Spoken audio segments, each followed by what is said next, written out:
നമസ്കാരം. Chelsea fans, football fans, Liverpool fans, വളരെ ദുഃഖകരമായ ഒരു വാർത്തയാണ് ശരിക്കും പറഞ്ഞാൽ ഇന്ന് ഫുട്ബോൾ ലോകത്തിനെ തന്നെ ഞെട്ടിച്ചിരിക്കുന്നത്. ഡിയേഗോ ജോട്ടയും അദ്ദേഹത്തിന്റെ സഹോദരനും ഒരു കാർ ആക്സിഡന്റിൽ അപകടംപ്പെട്ട് മരിച്ചുപോയി.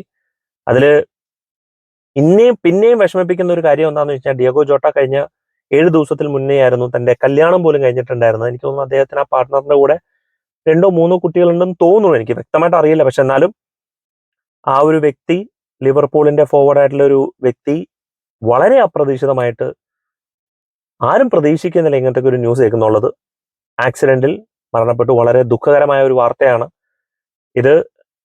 എല്ലാ ലിവർപൂൾ ഫാൻസും എല്ലാ ഫുട്ബോൾ ഫാൻസും, പ്രത്യേകിച്ച് ഈ പറയുന്ന പോലെ ഡിയേഗോ ജോട്ട തന്റെ ഫാമിലിക്ക് condolences. May his soul rest in peace. This is sad.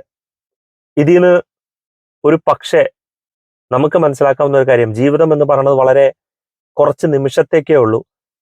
ആ നിമിഷത്തിൽ നമുക്ക് ഉത്തരവാദിത്തങ്ങളുണ്ട്, കടമ്പകളുണ്ട്. അത് നിർവഹിക്കുക എന്നുള്ളതാണ് നമ്മുടെ ദൗത്യം. അത് മാക്സിമം നിർവഹിക്കുക. അത് ചെയ്യാൻ പറ്റിക്കഴിഞ്ഞാൽ തന്നെ വളരെ ഒരു ഭാഗ്യമാണ്. അതിനിടയ്ക്ക് നമ്മൾ ഉണ്ടാക്കുന്ന കുത്തിത്തിരിപ്പുകളും പ്രശ്നങ്ങളും എത്രയോ. ഡിയേഗോ ജോട്ടയുടെ മരണം വളരെ അപ്രതീക്ഷിതമായിരുന്നു. ഒരാളും ഇങ്ങനത്തെ ഒരു വാർത്ത ഈ ഒരു സമയത്ത് പ്രതീക്ഷിക്കുന്നുണ്ടായില്ല. കാരണം പ്രതീക്ഷിക്കേണ്ട ആവശ്യമില്ല. അപ്പൊ അതുപോലെ തന്നെ നമ്മൾ വളരെ കെയർഫുൾ ആയിരിക്കണം. പ്രത്യേകിച്ച് ഇപ്പൊ ഡ്രൈവിംഗ് ഇൻസിഡന്റ് എന്തുകൊണ്ട് വന്നു നമുക്കറിയില്ല. ഒരുപാട് സ്പെക്കുലേഷൻ, റൂമേഴ്സും ഒക്കെ വരാമായിരിക്കും. എന്നാലും വണ്ടി ഓടിക്കുന്നവരെല്ലാവരുടെയും വളരെ ശ്രദ്ധയോടെ തന്നെ നമ്മുടെ രീതിയിൽ മിസ്റ്റേക്ക് വരാത്ത രീതിയിൽ യാത്ര ചെയ്യുക എന്നുള്ളതാണ് എനിക്ക് പറയാനുള്ളൂ.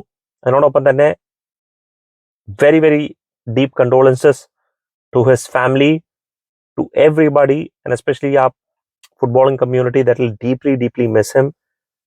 Diego Jota and his brother, may your soul rest in peace.